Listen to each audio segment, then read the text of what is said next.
Now then, my next guest on the programme today has been absent from the music scene for a few years, but today he returns to our studio. He's got a new single coming out in April. It's called Changes. Going to play that for us in a moment, and an album later on in the year, in the summer. It's only Gareth Gates in the studio with me today. Hello, Gareth. Hi there, mate. How are you things? Well? I'm very well, yes. Yeah, fantastic to see you. I haven't seen you for a while, but you are back on the music scene. Going to have a chat in a moment, but you've brought an acoustic guitar player with you. Who's that guy over there in the yellow T-shirt? It's that guy. Yeah. He's a guy called Giles. All right, Giles. Yeah, he's got a few fancy chords, Giles. I heard him tuning up earlier.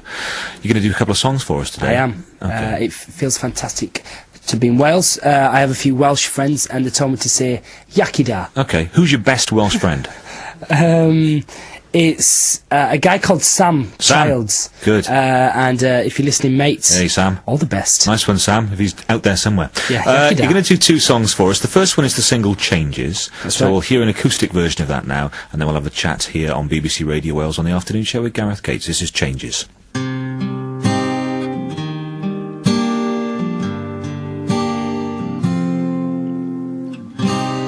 I can't run if you can't hide,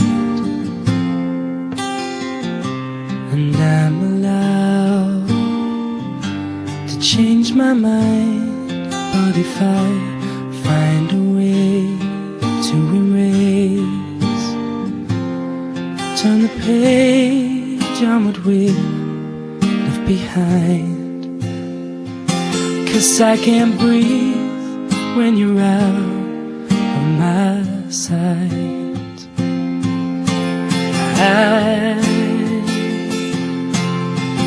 I don't believe in shame,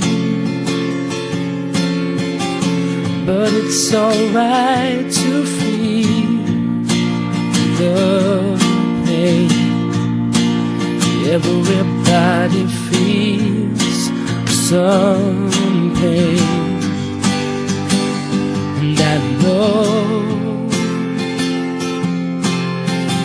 I've seen it in your eyes.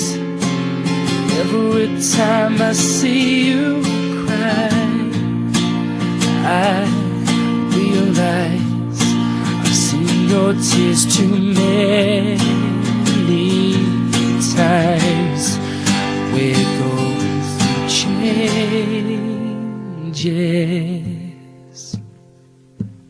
3.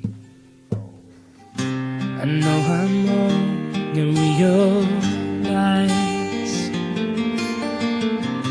it's not my place to try and to justify what is right.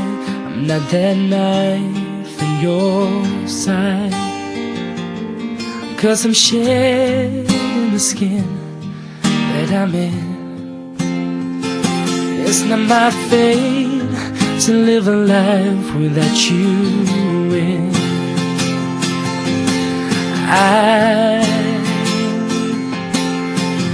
I don't believe in shame,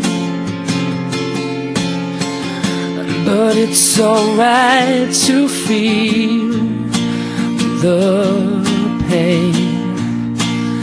Everybody feels some pain,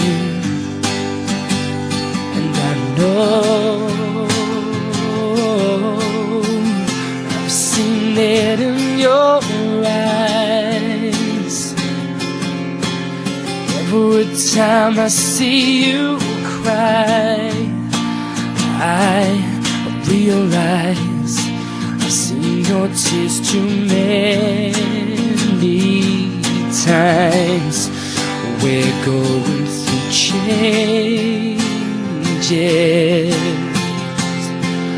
We're going through changes.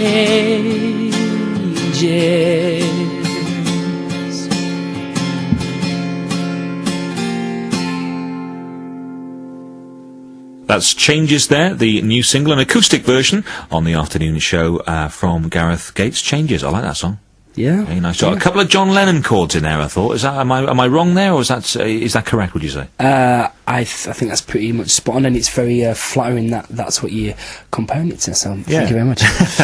Nice job. Tell me about the writing of that particular track. Quite nice, quite a moody song there. I thought. Yeah, I wrote that track with a guy called Sasha Scarbeck, who wrote the big James Blunt single "You're Beautiful." Wow. And he's an amazing writer. I've been very fortunate to be able to work with some, really incredible writers from all around the world. Yeah.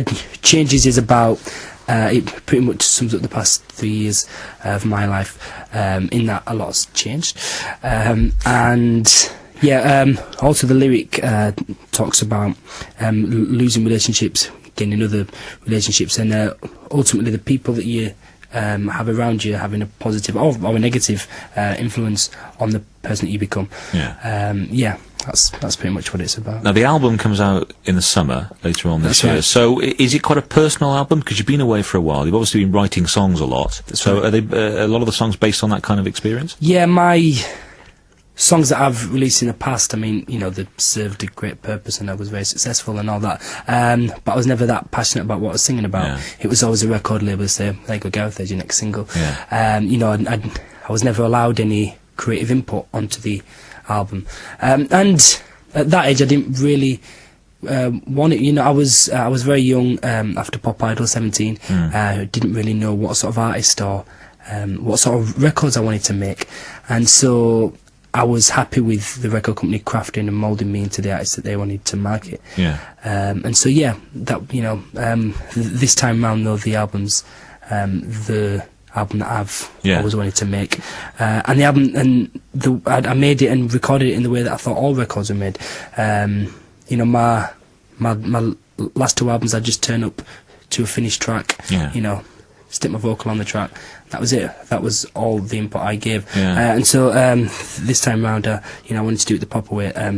A band in one room and all of us just jamming, and it was every track on the album was just one live take, with then overdubbed on top of that. But I think you can feel the sort of liveliness of it. It must be much more fulfilling, obviously, if you're writing the songs than just doing cover versions, which is fine and it sells, etc., etc. But as an artist and as a singer, there's not much meat on that bone, really. But if you're writing your own stuff, it's better for you, really, isn't it? Yeah, that's right. I mean, finally, I'm very passionate about my music as an artist, and it's more in the vein of what sort of artist I ultimately want to become, Yeah, and you've been writing with people in your career like Judy Zook. Yes. A lot of hits in the 70s, and Ricky Ross from Deacon Blue as well. I mean, what kind of things, great writers, what sort of things have you learnt most from those sort of old campaigners, really, they are now? Yeah, I mean, I'm very good friends with Judy Zook. She's a fantastic writer. Yeah. She really is. There's just something about her lyrics are just so emotional, and her voice is absolutely incredible. I just love working with people like that. Ricky Ross is a great guy as well. I went to Glasgow last year. I spent about a week there just working with him, got to know him and his family, and I think we wrote about 4 songs, one of which made the album. Right. So I mean, that's what I mean. I think one of the fortunate positions that I've been in as an artist, that I have had the opportunity to work with these guys, and I'm still I'm still learning with the whole sort of writing thing, and so getting inspirations into seeing how the big guys do it. Yeah. It's it's really great, really inspiring.